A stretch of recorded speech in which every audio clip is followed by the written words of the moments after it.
$10. That's the entire cost of the fix in this video.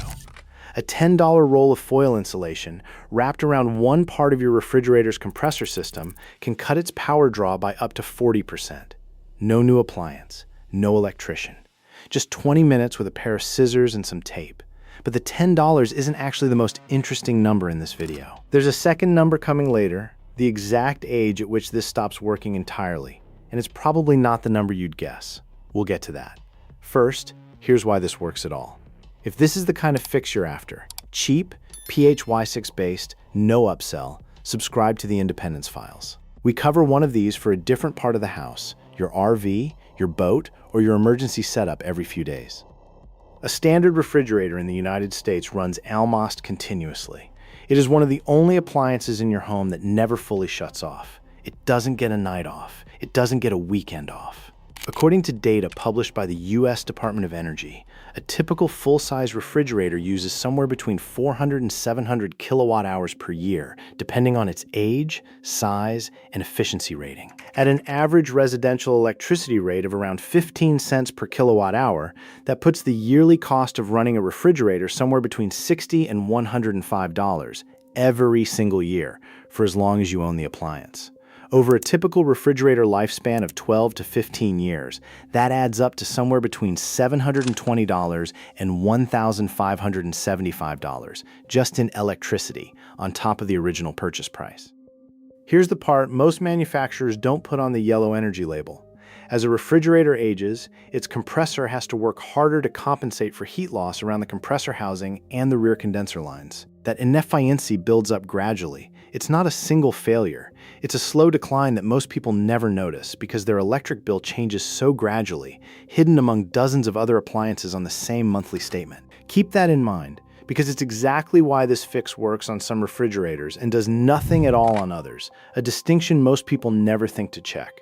So the real question isn't just, can you save money on one refrigerator? It's this. If a $10 roll of foil insulation can meaningfully cut the power draw of the single most power-hungry appliance running in your home 24 hours a day, what does that mean for every other appliance with an exposed compressor or condenser line? Water heaters, chest freezers, wine coolers, even some window air conditioning units follow the same basic principle: a compressor, a condenser, and heat that has to go somewhere.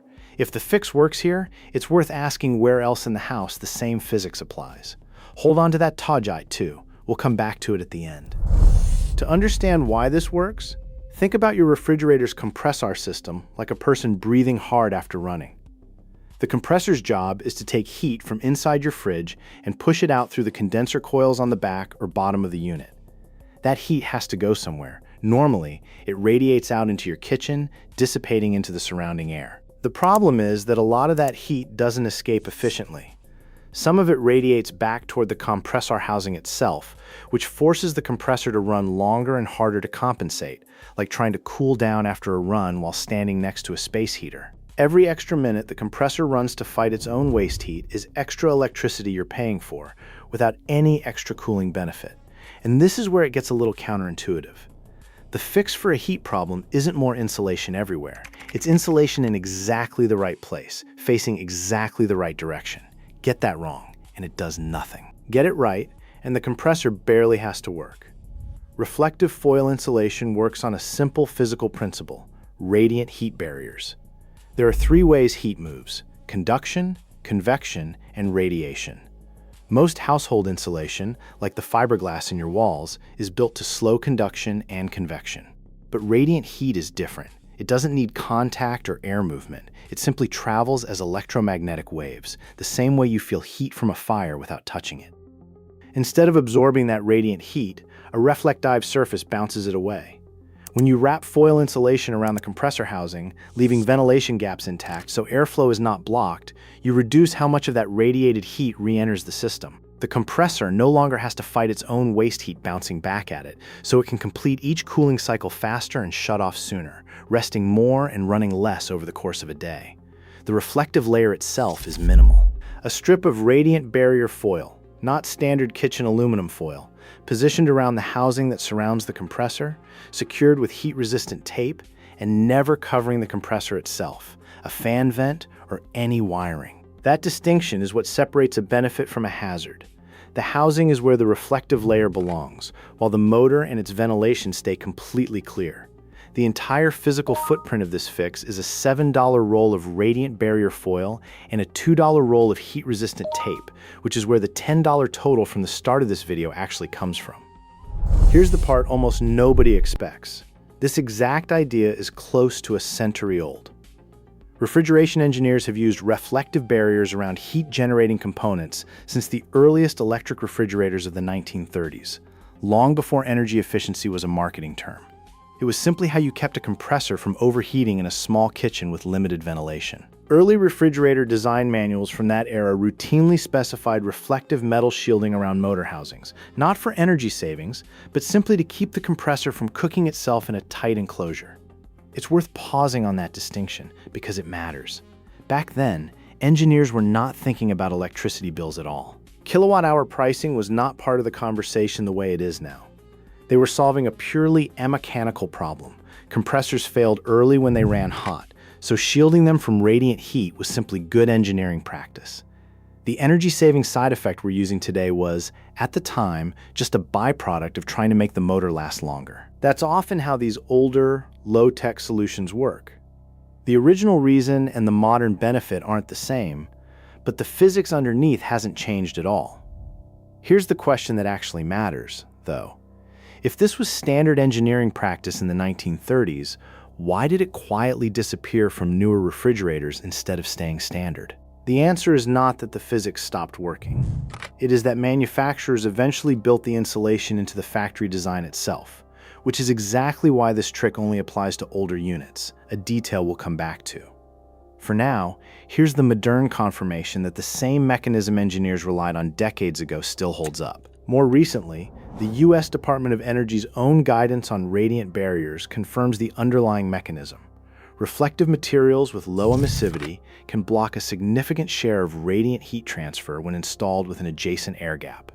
This is the same principle used in attic radiant barriers to keep homes cooler in summer, just applied here at a much smaller appliance scale. And independent appliance testing communities, hobbyists who track their own energy use with plug-in kilowatt-hour meters, logging their results over weeks or months rather than guessing, have documented drops in daily refrigerator compressor runtime after adding reflective insulation around exposed housing sections. This effect shows up most clearly on older units, typically those built before manufacturers started adding factory insulation around the compressor itself as a standard feature.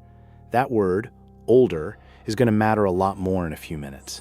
3 separate points, all pointing the same direction. Historical refrigeration design from nearly a century ago, the documented physics of radiant heat barriers today, and real-world measurement from people tracking their own appliances.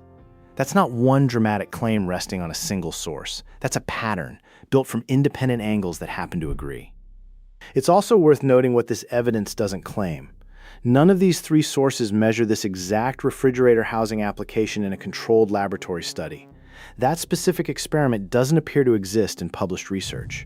What does exist is the underlying radiant barrier pH-6, confirmed independently, applied here to a smaller and more specific surface than an attic or a wall. That's an important distinction between the physics is sound and well documented, and someone ran this precise test on a refrigerator. The first is true, and the second is closer to informed extrapolation from solid, adjacent evidence. So if this is real, physically sound, and nearly 100 years old as an idea, why isn't it standard advice? That question has a specific answer, and it's not what you might assume.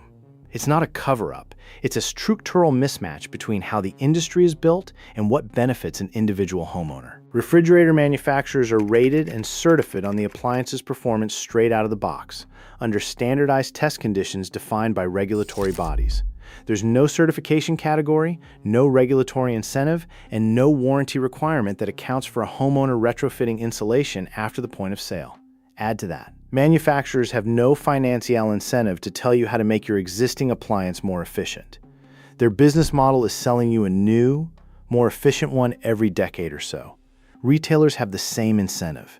Neither party profits from a $10 roll of foil insulation extending the useful efficiency of a refrigerator you already own. It simply doesn't fit anywhere in that structure. which is exactly why you won't see it printed on the box or mentioned by a salesperson. There's also a simpler, less dramatic reason. This kind of retrofit only makes sense on older appliances that already lack factory insulation, which means it's not something a manufacturer would ever test, publish, or stand behind. No company issues instructions for modifying a competitor's decade-old product, and once a refrigerator is out of warranty, it falls entirely outside the manufacturer's interest or responsibility. That gap between what's technically true and what anyone has a reason to publish is where a lot of these low-cost, physics-based fixes tend to live. Now, the second number I mentioned at the start, the one that decides whether any of this applies to you at all.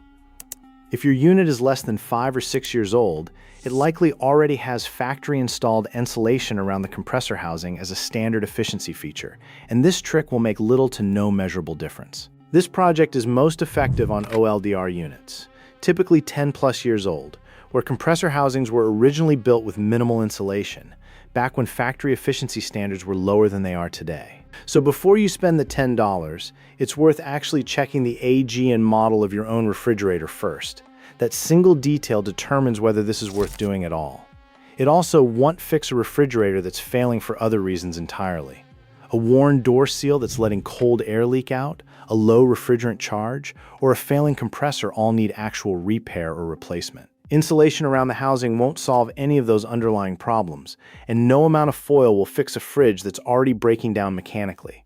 Results will also vary by refrigerator model, age, kitchen ventilation, and even how warm your kitchen typically runs. This is a meaningful efficiency improvement for the right kind of older unit, not a guaranteed fixed percentage that applies identically to every household. Some people will see a bigger drop in runtime than others, simply because their starting point was different. This is not a miracle fix, and it's not being presented as one. It's a cheap, PHY6-based improvement to a system that's already running less efficiently than it should. Nothing more, and nothing less than that.